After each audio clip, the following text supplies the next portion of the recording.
우연이란 일상에서 늘 스치고 지나가는 가벼운 사건들에 불과하지만 우연을 인연으로 해석할 줄 아는 사람에게는 결코 가볍지 않은 것이다.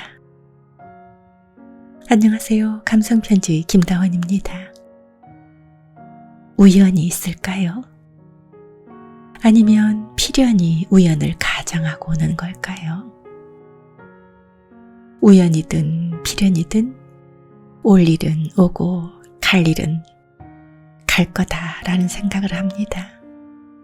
또 어떤 일은 우연이라도 꼭 왔으면 하는 것이 있지요. 저도 제가 바라는 것이 우연으로라도 와줬으면 합니다.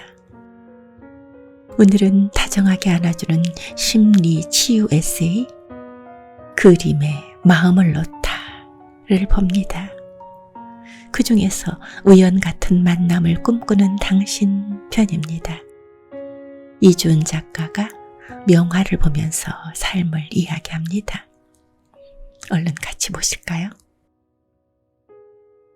구독과 좋아요는 행복입니다. 점심을 먹으러 밖으로 나가는데 갑작스럽게 햇살이 쏟아져 눈의 동공이 잠시 적응을 못한다. 와, 겨울에 이런 날씨라니. 놀고 싶어. 동료 직원들이 이렇게 외쳐댄다. 그중 한 사람은 난데없이 요즘 정말 심심해 죽겠어 하고 말한다. 심심할 겨를 없이 바쁜 사람이 그런 말을 하니 안 어울리지만 무슨 말인지 이해가 간다. 시간에 매여 몸은 바쁜데 정신적으로는 허하기 짝이 없는 것이다. 그는 매운 낙지볶음으로 허한 마음을 활활 불태워버리자고 제안했다. 30 중반이 되도록 아직 제대로 사람을 만나본 적이 없는 그는 매운 양념에 밥을 비비면서 털어놓는다. 인위적으로 누군가를 만난다는 것이 거부감 느껴져요. 대화도 너무 비현실적이고요. 제가 너무 뭉상가일까요? 우연히 그러나 뭔가 운명적인 느낌이 오는 그런 만남을 아직 기대하고 있거든요. 이 사람 놓치면 후회하겠구나 하는 직감 말이에요. 왜 우리에겐 소설 같은 우연은 일어나지 않는 걸까 하고 다른 사람이 말했다. 그러고 보니 소설이 흥미를 끄는 이유 중 하나는 우연의 묘미 때문인 것 같다. 이를테면 어머니가 집에서 바느질을 하다가 난데없이 바늘이 뚝 부러지고 그 순간 전쟁터에서 아들이 죽음을 맞는다거나 전당포에 맡겨진 100년 넘은 러시아제 괴종시계가 어느 날 문득 멈춰버리는데 그날이 러시안 차르의 마지막 날이었다거나 하는 우연의 요소들 말이다. 초현실주의자 앙드레 마송이 그린 그라디바는 소설 속에 나오는 불가사의한 우연의 이야기를 바탕으로 그린 그림이다. 그라디바는 빌헬름 옌센이라는 대중소설가가 1903년에 쓴 소설 제목인데 책의 내용이 특이했다기보다는 유명한 정신분석자인 프로이드가 잠재적 욕망에 관한 강연회에서 종종 그 소설의 내용을 예시로 들어서 잘 알려진 책이다. 주인공인 고고학자는 뮌헨 박물관에서 그라디바라는 고대 그리스 부조상의 여인을 보고 넋을 잃는다. 특히 발가락 끝으로 내딛는 우아한 발걸음에 반해 자리를 뜰 줄 모르고 그것을 바라보았다. 단지 작품 속 여인일 뿐인데 꿈에서까지 그 모습이 이상하리만큼 생생히 나타나는 것이 기이해서 그는 2000여 년 전 그녀가 살았던 폼페이의 폐허를 방문한다. 헛된 줄 알면서도 그는 그녀의 흔적이라도 찾으려는 듯 화산 폭발로 모두 화석이 되어버린 아무도 없는 옛 도시의 유적 속을 거닐고 있었다. 바로 그때 멀리서 어느 낯선 소녀가 그를 향해 걸어왔다. 놀랍게도 그 소녀는 그라디바의 발걸음과 매우 유사하게 걷고 있었고 얼굴마저 똑같이 닮아 있었다. 마치 그라디바가 다시 살아나온 것 같았다. 고고학자가 무의식 속에서 기다리고 있던 석상의 여인은 소녀와의 그 우연한 만남을 통해 현실 속의 여인으로 바뀐다. 마송의 그림 우측에는 벽난로가 있는데 마침 폼페이 화산이 폭발하는 것처럼 이글이글 끓어오르고 있다. 좌측으로는 지진이라도 일어나는 듯 벽이 쩍 하고 갈라지고 있다. 그림 전체에 알 수 없는 초자연적인 괴력이 감돌고 있는 가운데 중앙에서는 돌로 만들어진 여인이 피와 살점을 지닌 몸으로 변성하고 있다. 꿈의 여인이 진짜 여인으로 변하는 순간이다.